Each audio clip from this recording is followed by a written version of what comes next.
Ya de finales de siglo hay otro paisajista que es Cleofás Almanza, discípulo de José María Velasco. De Almanza es esta panorámica de Zacatecas, identificable por varios edificios y el Cerro de la Bufa, allá arriba. Como que en Almanza se da ya sí una tendencia al cambio. Es una pintura menos académica. Es como una búsqueda de hacer otro tipo de paisaje. No llega, todavía falta para llegar a los paisajes ya del Dr. Atl, pero en Almanza se puede percibir ya cierta necesidad de cambio. Pasamos a otro.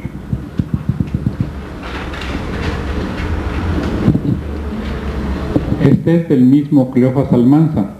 Este cuadro está muy bien documentado. Almanza era discípulo de Velasco. Velasco a sus discípulos les daba el tema y les daba los lineamientos que debían seguir al ejecutar la obra. Eran obras que iban a ser presentadas en concurso. Entonces el maestro también se esmeraba porque facilitarle al alumno el mayor número de elementos para un buen resultado. Eso es lo que decíamos es criticable, porque sí, en gran parte lo hacía el maestro y limitaba la originalidad o la creatividad del discípulo. En fin, hay documentos en que Velasco le está dictando a Cleofás Almanza cómo debía pintar esta que se llama Tormenta en los llanos de Aragón. Es una tormenta, las pequeñas figuras utilizadas para dar la dimensión, para dar las proporciones de todo el paisaje.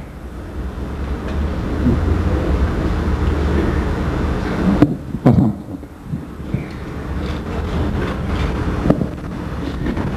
Ahora otro género es el romanticismo. En la clase de ayer yo citaba dos momentos en que hay presente un romanticismo en la pintura mexicana. Uno con Manuel Ocaranza, que es el romanticismo todavía tierno, el romanticismo sentimental. Manuel Ocaranza, un pintor michoacano. Esta obra pues, es de las más conocidas del siglo XIX, una obra que está en el Museo Nacional de Arte. Hay rumores de que ya algún funcionario se la había querido llevar a su colección. Pues, es una obra tan conocida que era más difícil y se rescató. Es la actitud de la muchacha ante la flor rota. Está trozado el tallo de la flor y eso parece transmitirse a la compunción de la muchacha que entrelaza las manos, está sintiendo el dolor como si hubiera una identificación con la misma flor. Ocaranza fue un romántico. Desgraciadamente vivió poco y pintó poco, pero su mismo estilo de vida lo hacía ya el prototipo del artista romántico. Él fue de los que no quisieron tampoco estudiar aquí para no colaborar con el imperio. Sí, el romanticismo llevado a la militancia nacionalista o a la actitud política. Ocarranza se fue a Michoacán, interrumpió sus estudios en Michoacán, siguió pintando por su cuenta. Hizo caricaturas de los soldados franceses, que aparecen grotescos, deformados. Lo encarcelaron un tiempo los franceses. Salió e hizo un retrato magnífico de un guerrillero michoacano que fue el coronel Rionda, uno de los héroes de la resistencia en Michoacán. Y cuando terminó la intervención regresó a la academia. Obtuvo la pensión para Europa y se fue a Francia. ¿Cómo se llama el cuadro? La flor marchita. Regresó a México, pero ya vivió muy poco tiempo y murió.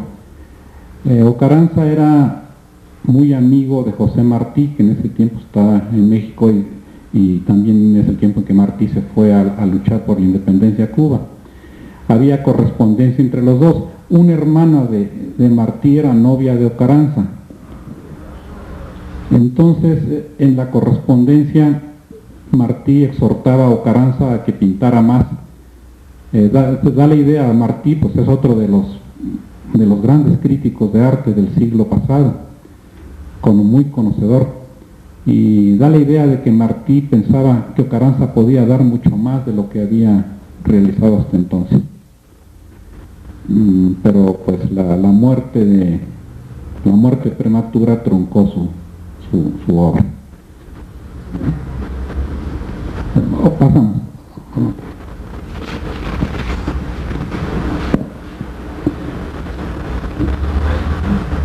Este que es un Cupido, es Travesuras del Amor se llama, es del mismo Ocarranza. Y a veces el género sentimental, pero tratado con mucho más liviandad, con mucho más ligereza.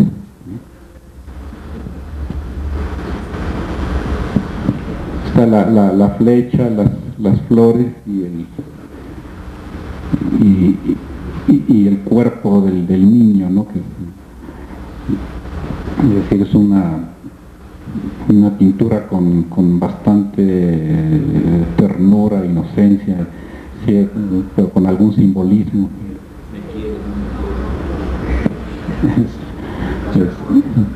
Sí, eso es son las travesuras.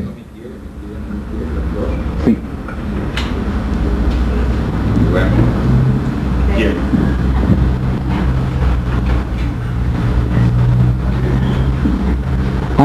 Decía que hay otros artistas también no tan definidos o que no tienen tal fuerza para constituir una escuela romántica, pero hay, por ejemplo, que es un pintor poblano que fue Daniel Dávila. La pintura se titula Pensando o Pensamientos. Es una muchacha, es una costurera que suspende su trabajo y está soñando, está pensando posiblemente en el novio o en algún amor, ¿no? La misma entonación rosa le da esa envoltura de romanticismo juvenil.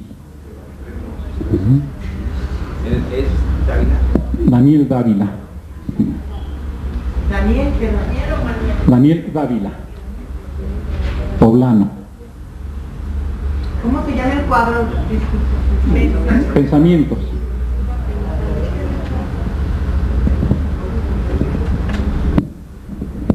Pasamos a otro. Bueno, otra de las virtudes del romanticismo fue entrar en los temas populares, en los temas folclóricos. Eso desde Europa y aquí, ¿no? De acudir a esa vena muy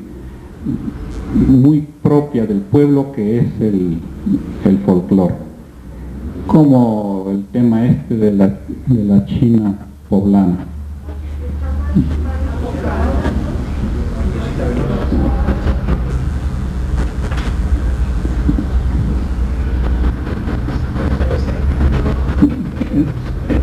realidad no sé si está mal afocado o mal tomada la diapositiva, pero podría ser. ¿Cómo se llamó la China? La China poblana, sí.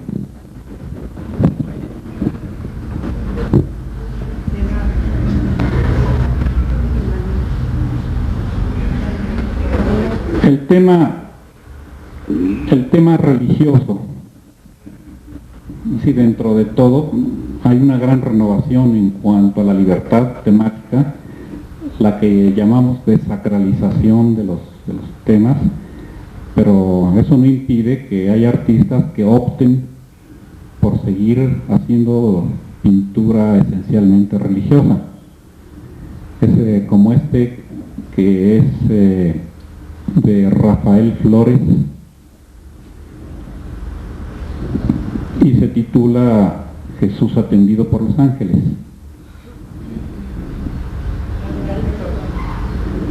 Sí, Jesús atendido por los ángeles, de Rafael Flores.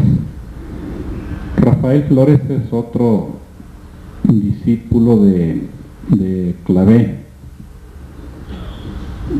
Rafael Flores era muy conservador. Él, cuando el gobierno les exigía que juraran obediencia a la Constitución, algunos se negaron, como fue el caso de Flores. Es decir, en su arte se reflejaba su ideología de rechazo hacia todas las reformas emprendidas por el Partido Liberal. Eso le costó también estar un tiempo fuera de la academia, después regresó. Recogería todavía influencia de la pintura nazarena y académica. Ahora esta parece que tiene un colorido más vivo, pero a veces es engañoso, a veces es efecto de la fotografía. Siempre hay que estar prevenido para juzgar un cuadro cuando lo veo en diapositivas. No puede haber la trampa por medio de la luz, de incendiar más o disminuir el color. No se puede juzgar sino viendo la obra directamente. Pasamos otro. Desde luego del mismo Rafael Flores, la Sagrada Familia, pero ese ambiente de paz familiar, de tranquilidad, de beatitud, pues no podía venir más que de Roma, del grupo nazareno con el que había estado en contacto Clavé y que pues, transmite a sus primeros discípulos. El tono rosado del manto de la Virgen, el rostro de San José y la tranquilidad, la parsimonia con la que Jesús sostiene la cruz, sin nada que fuera abrupto, nada que fuera violento. Es la paz idílica familiar.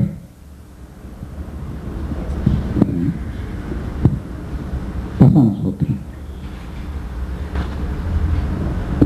Otro de estos pintores que se perpetúan en la línea religiosa fue José María Ibarrarán. Él pinta,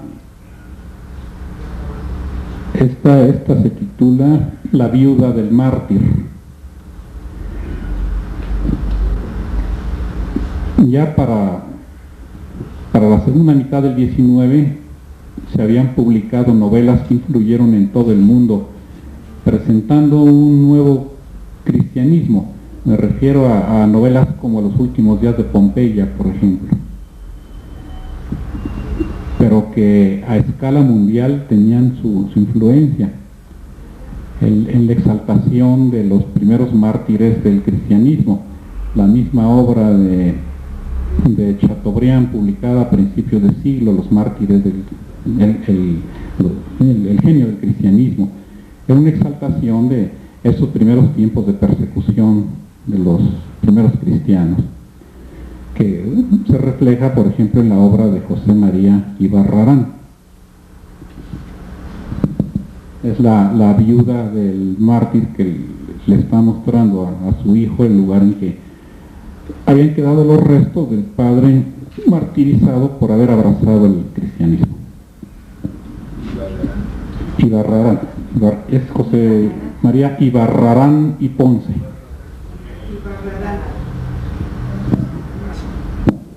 Pasamos. Y este es el mártir, aquella fue la viuda, ahora este es el mártir del mismo Ibarrarán. Aquí está el mártir acompañado de otro preso en las mazmorras de las cárceles romanas.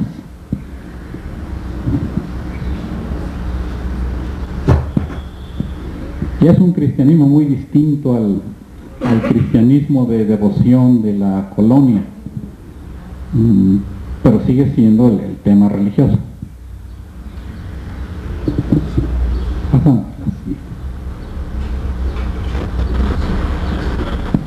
Del mismo Ibarrarán es esta pintura que está en el museo en la basílica, que es se llaman las informaciones. Cuando se quiere dar fe del milagro de la aparición de la Virgen de Guadalupe, y las autoridades religiosas reciben o escuchan el testimonio de, ¿cómo se llamaba?, de Juan Diego y de los familiares de Juan Diego que dan fe de la aparición de la Virgen. Es pintura religiosa, al mismo tiempo un pasaje histórico. Zumárraga, que es el...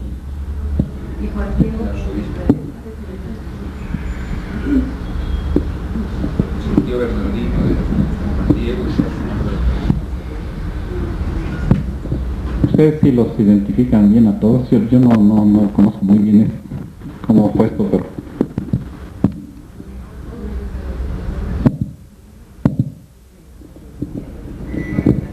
pasamos. Ahora, otro pintor también importante de la misma corriente religiosa fue Gonzalo Carrasco. Es ya de finales, sería otra generación posterior, sería ya finales de siglo. Gonzalo Carrasco era un buen alumno, pero dejó la pintura para hacerse religioso, entonces ingresó a la Compañía de Jesús. Fue rector del seminario de Tepozotlán, pero pues, la tragedia es esa, que dejó la pintura teniendo cualidades para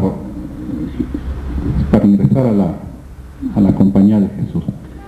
Esta es una de sus obras, es la historia de Job. Job en el estercolero.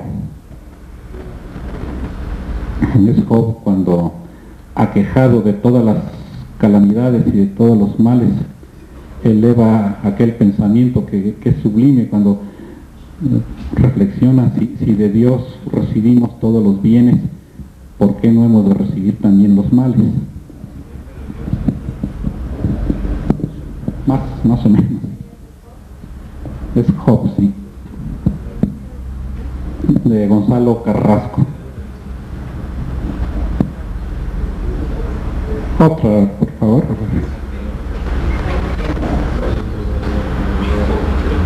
Y del mismo Carrasco, una que, vaya, no solamente figura, sino sus grandes composiciones también, con muestra esta visión de la Inmaculada.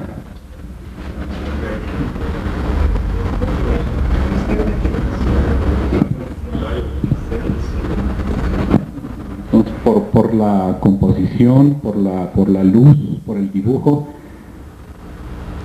se nota que era un pintor bien dotado, ¿sí? con cualidades para haber sobresalido mucho más.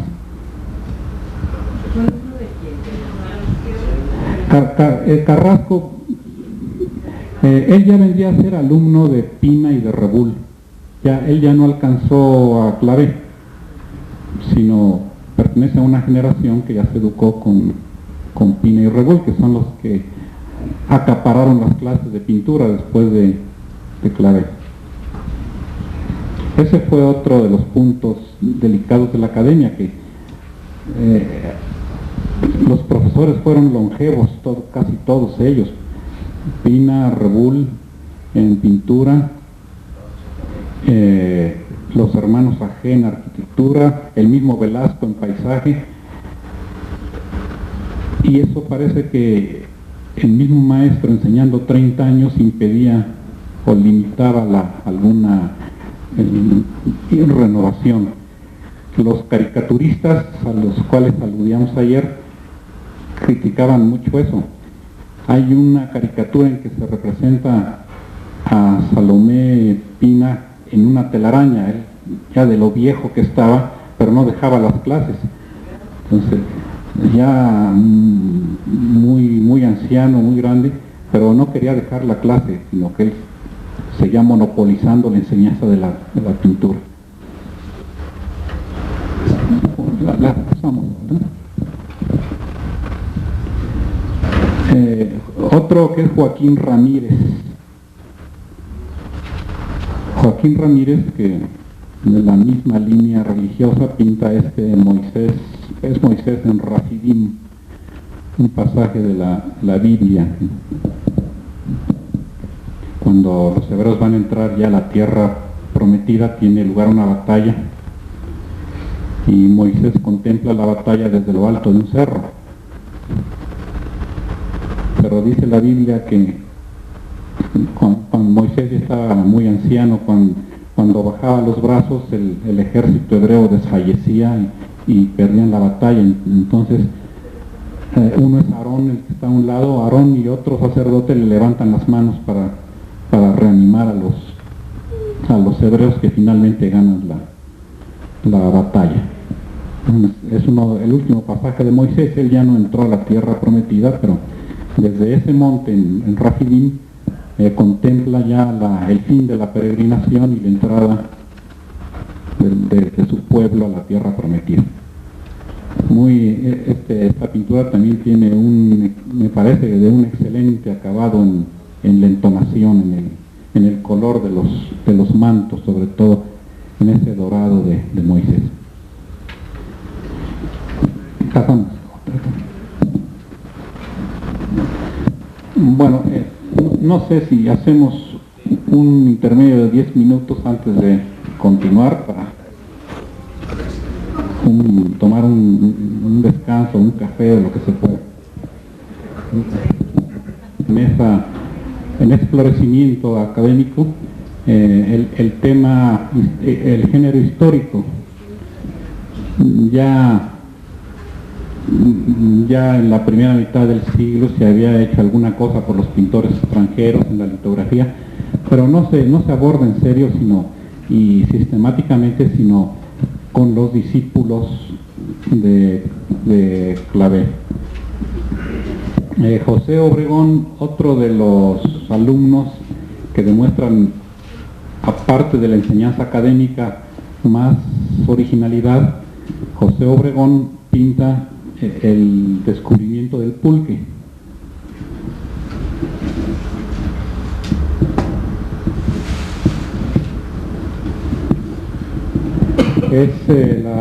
Es la historia de Xochitl, la hija de Papatzin, que comparece ante el rey de Tula para ofrecerle una jícara de pulque. Ya la historia nos dice después que el rey al rey no solamente le gustó el pulque, sino también Xochitl, y entonces se casó con Xochitl. Pero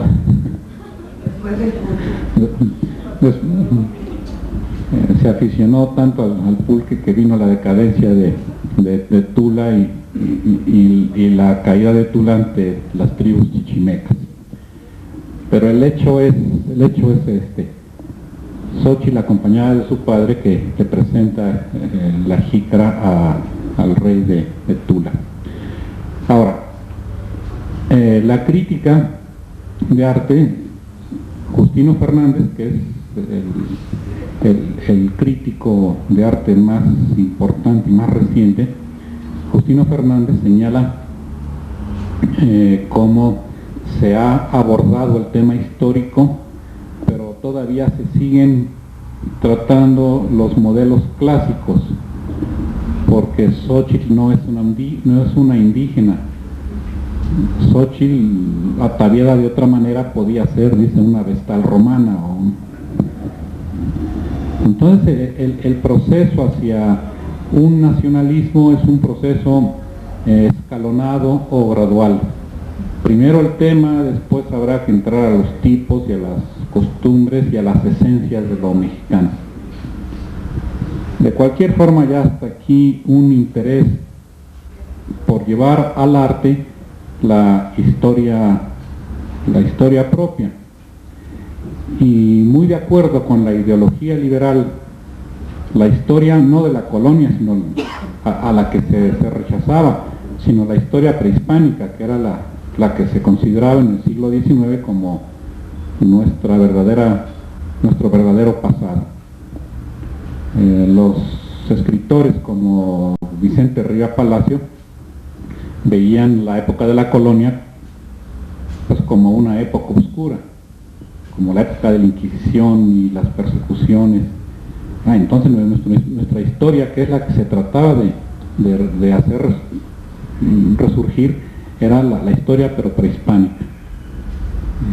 Por eso se abordan estos temas tomados de las crónicas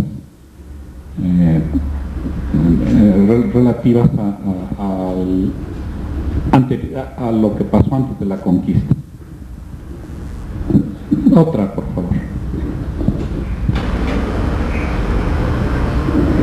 Otra de esas pinturas es este es de Rodrigo Gutiérrez, de la misma época, de la misma generación, que es el Senado Tlaxcalteca. Ahí los dos personajes principales son Xicoténcatl el joven y Xicoténcatl el viejo. El Senado Tlaxcalteca está deliberando. Tlaxcala era una república cuando llegó Cortés, gobernada por un senado.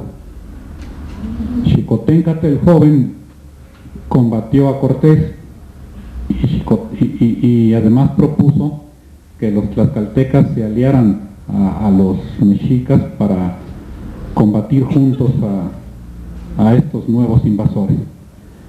El Senado, formado por ancianos, opinó lo contrario. Debían aprovechar la alianza con los españoles para vengarse de todos los agravios que les habían inferido sus antiguos enemigos los mexicas. Entonces, la opinión se divide: el joven por combatir a Cortés y el viejo y el Senado por apoyar a Cortés. Es la discusión que se entabla en este ambiente representado por Gutiérrez en la pintura. La actitud más varonil, la actitud más decidida del joven, aunque al final es derrotado. Entonces los tlaxcaltecas optaron por aliarse con Cortés y combatir a los mexicas. ¿Tiene algo del Senado romano?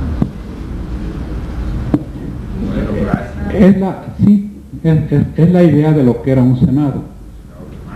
En realidad no sabemos exactamente cómo pudo haber sido un senado tlaxcalteca o cómo funcionaría, si era nada más un gobierno de ancianos o era estrictamente un senado. Lo que pasa es que sí se está tomando la idea del senado romano, que no eran necesariamente ancianos. Pero pues no había de dónde echar manos, sino en primer lugar de los temas clásicos. Entonces pues ir repitiendo a lo clásico. La misma forma desde la manera de sentarse, de botarle a estos que están levantando los brazos pidiendo la palabra, todo lo que reproduce es una escena de esas, del famoso Senatus Populusque Romanorum. Pasamos la siguiente, por favor. Ya otro pintor que ya, bueno, va adquiriendo más conciencia de lo que debió ser en realidad esa etapa de la conquista, fue Leandro Izaguirre, ya de fines de siglo. Lo que representa aquí Izaguirre es el tormento de Cuauhtémoc, pero ya Izaguirre establece hay una diferenciación entre el personaje que es Cuauhtémoc y el español, como que cada quien está muy bien caracterizado dentro de su función o de su papel. Cuauhtémoc, aunque derrotado, pero todavía íntimamente asumiendo alguna rebeldía, y el español codicioso por arrancarle el secreto aquel del supuesto tesoro. La codicia del español ante el Cuauhtémoc, y un ambiente así siniestro, acentuado por las armaduras y los soldados cubiertos completamente de hierro, que pues debió ser algo que aterrorizó a los mexicas, más que al soldado ver las armas de hierro que los habían derrotado. Y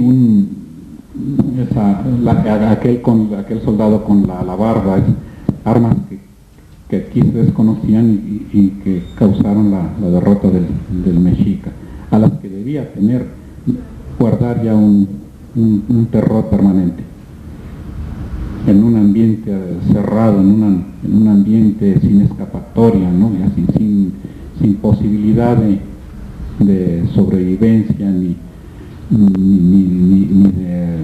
de revancha, ni de victoria, ni de nada, sino ya la conquista plenamente consumada.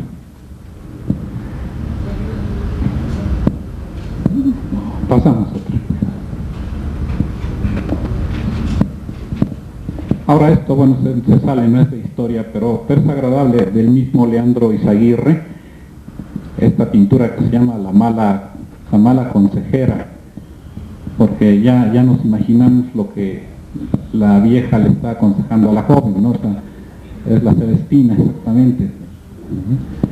Y muy acentuado por el contraste de la vieja vestida de negro con el cuerpo joven y rosado de la muchacha. Es la vieja historia de... Aquí en México sería la alcahueta. La alcahueta, exactamente. Exactamente, sí. ¿De quién es esta persona? De Leandro Izaguirre también.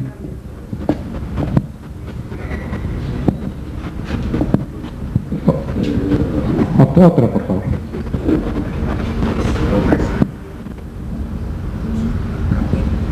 Bueno, de otro que es Félix Parra, el mismo tema histórico ahora es la matanza de Cholula. De nuevo es el conquistador vestido de hierro, es Cortés, que cometió aquel acto a veces justificado, a veces injustificado, de sorprender a los cholultecas y pasarlos a degüello, solamente por la sospecha de que se iban a sublevar contra los españoles, ¿no? En una fiesta religiosa, los desarmados los acabaron con todos ellos. Este es el tema de la pintura, ¿no? Están los indios muertos ya pasados por la espada del conquistador. Entonces cada vez hay una recuperación un poco más, hasta diríamos un poco más besánica contra la dominación española. Otra, por favor.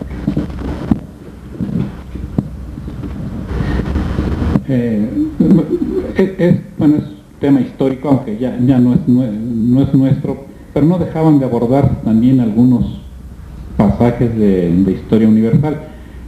Esta es del mismo Félix Parra, es Galileo, la historia de Galileo cuando comparece para explicar sus nuevas ideas sobre la Tierra. Cuando va a ser enjuiciado en Padua porque exponía doctrinas contrarias a los textos bíblicos. Otra, por favor. Quizás la mejor obra de Félix Parra es esta, que es Fray Bartolomé de las Casas, el defensor de los indios. Un cuadro con mucho dramatismo y con mucha profundidad de sentido, porque es auténticamente el defensor, el que habla, el que alza la voz ante el rey de España para proteger el aniquilamiento del indígena. El indio muerto, la mujer abrazada a las rodillas del padre de las casas, y los símbolos de la destrucción, las columnas caídas.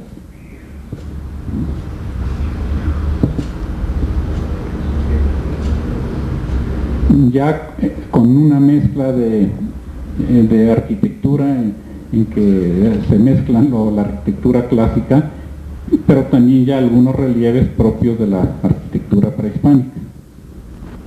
El vestido de la mujer también, es un vestido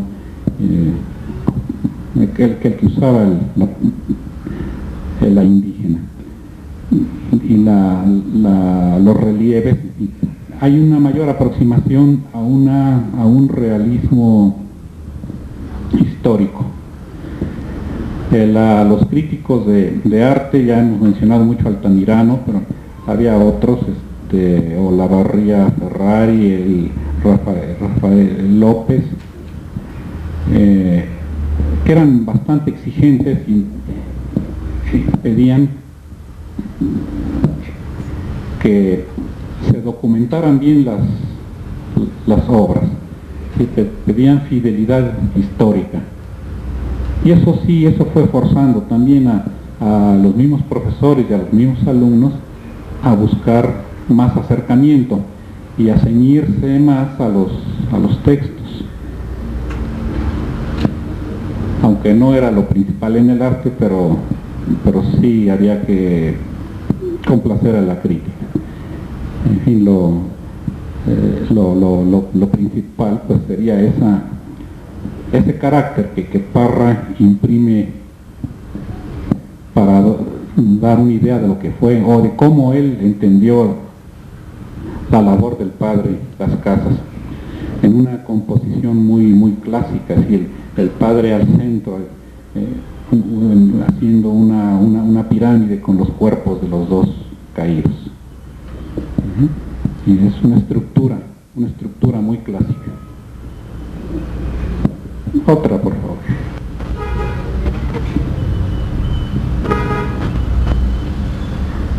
Ahora, hay algunos artistas todavía poco estudiados. Este fue Fabián Cuenca, un artista de Toluca. Tampoco parece un pintor académico, por la dureza con que presenta sus personajes, sus muchedumbres. La pintura se refiere a la salida del ejército francés de México, Y Cuenca lo que estaba representando era el fin del Segundo Imperio, que es también, que era también historia muy nuestra y muy actual en el siglo pasado.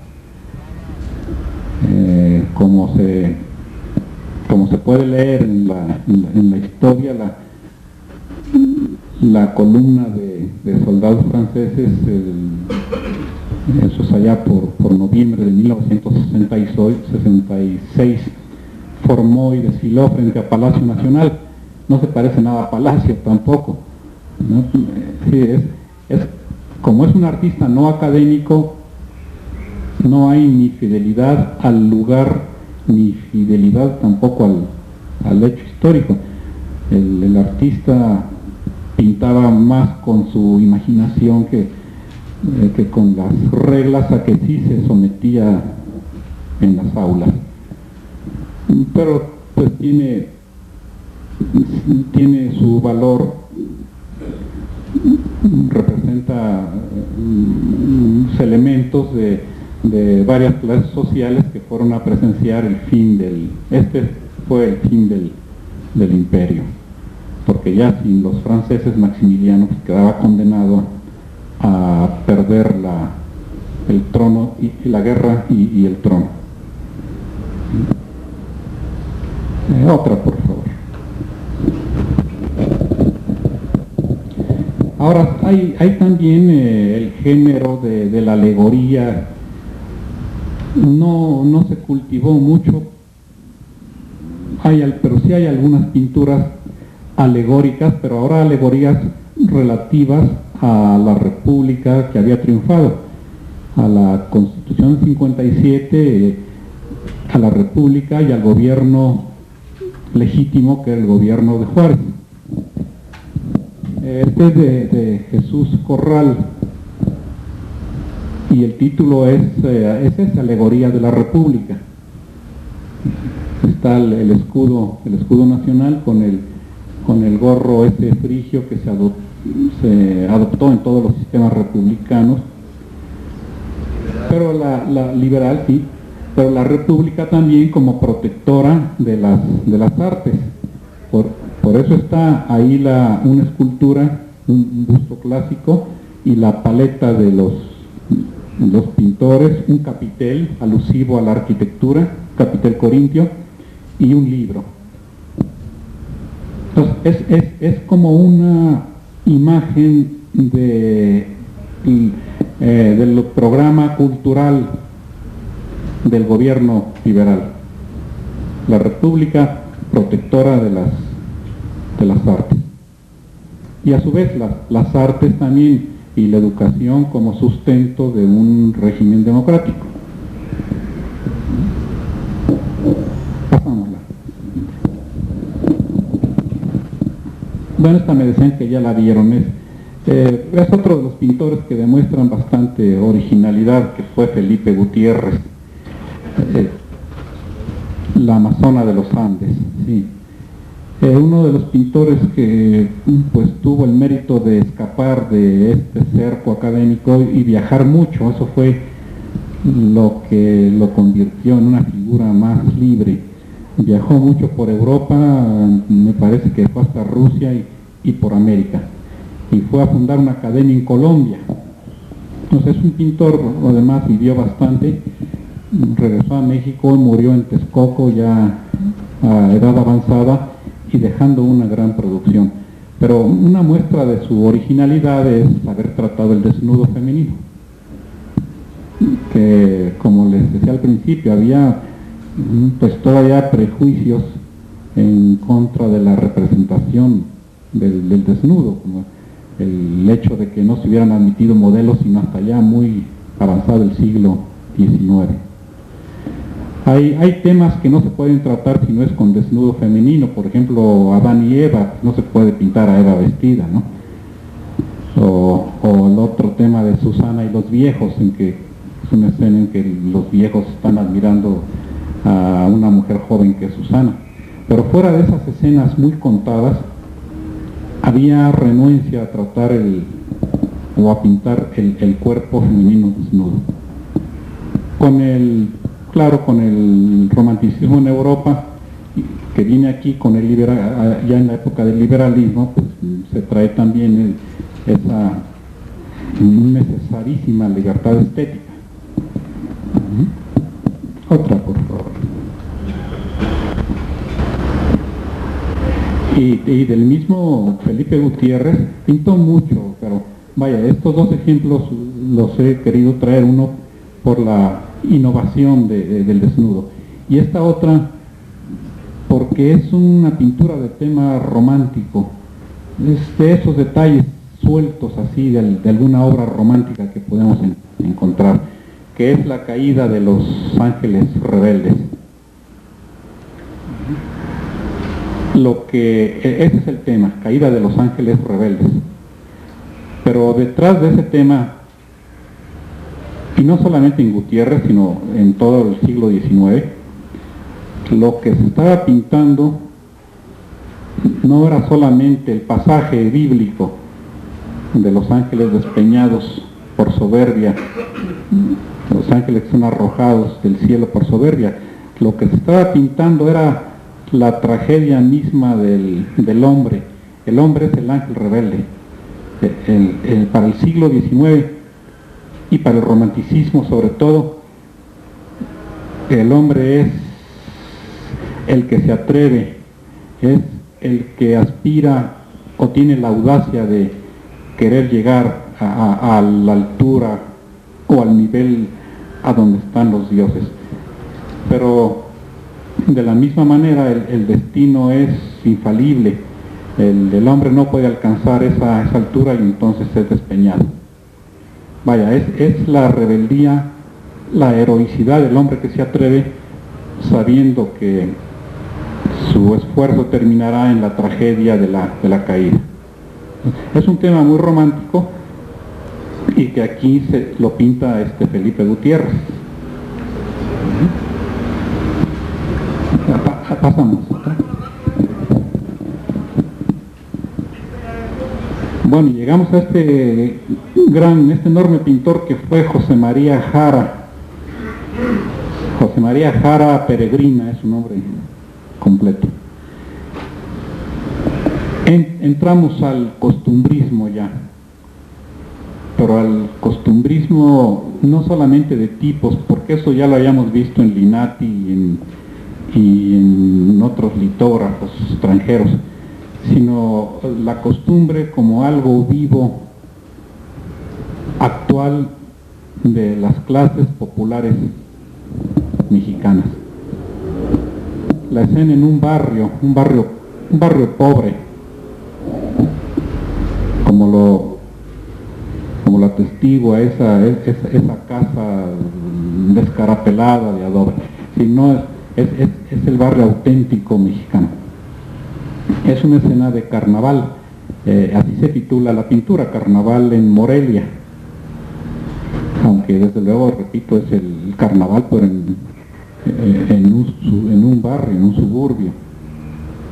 La diversión de esta gente de pueblo pobre, inocente, pero que se divierte con lo que puede, como es la simulación de una corrida de toros, aquel que está vestido de torito y otro que está a caballo y que le va a clavar un rejón o una banderilla, y la gente tocando sus instrumentos.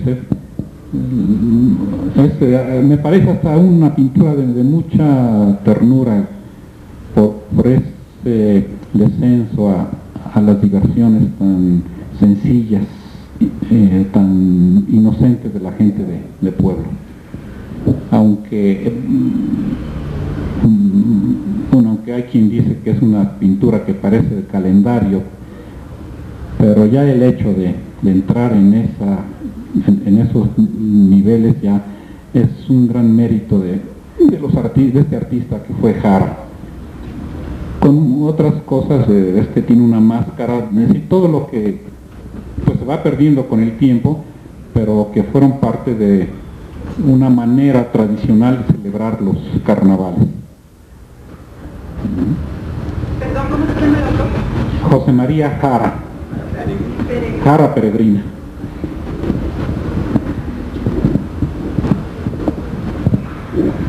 Otra, sí, por favor. Del mismo Jara es, el título es Ladrillera. Puede ser un paisaje, pero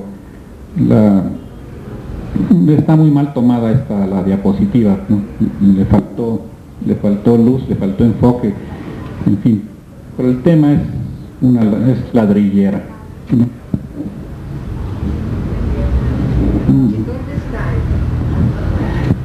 Las obras de Jara están exactamente, no sé en qué museo, pero en Michoacán, y creo que la mayor parte anda en alguna colección particular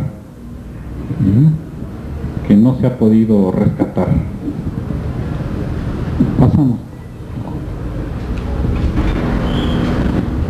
Este es espléndido, este es de las obras claves para el siglo XIX, pero como preámbulo del siglo XX.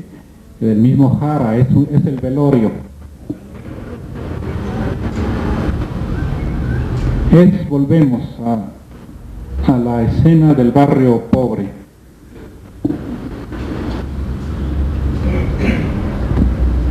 Apenas se ven los pies del muerto que están... Apenas se alcanzan a ver los pies del muerto que están velando.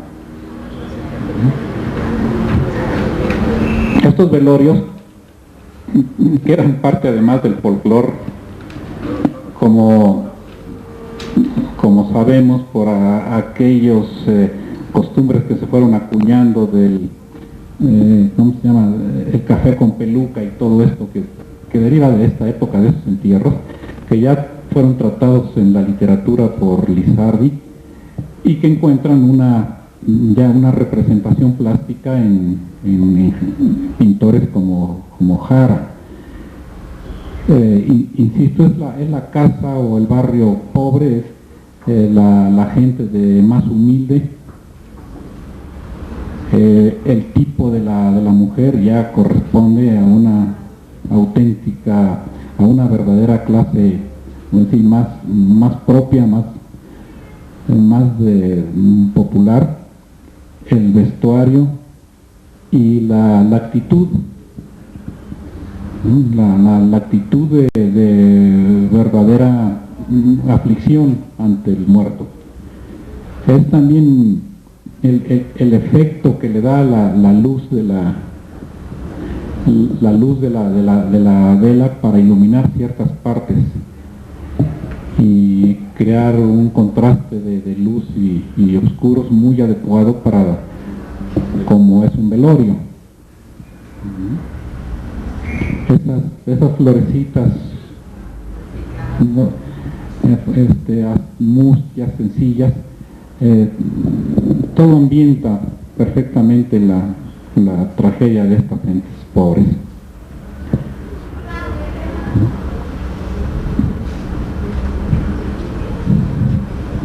Pasamos.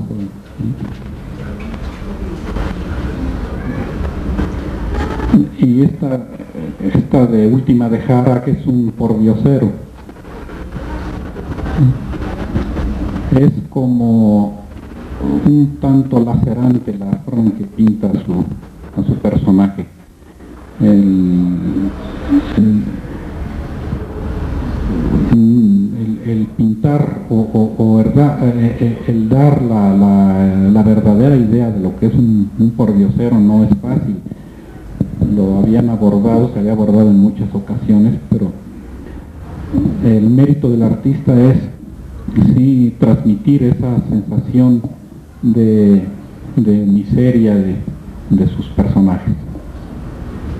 Entonces Jara creo que es uno de los pintores que caló más profundo en las capas humildes de nuestra población, y por eso fue un factor importante para el costumbrismo y para más adelante para la pintura de maestros como Herrán. Otra, por favor.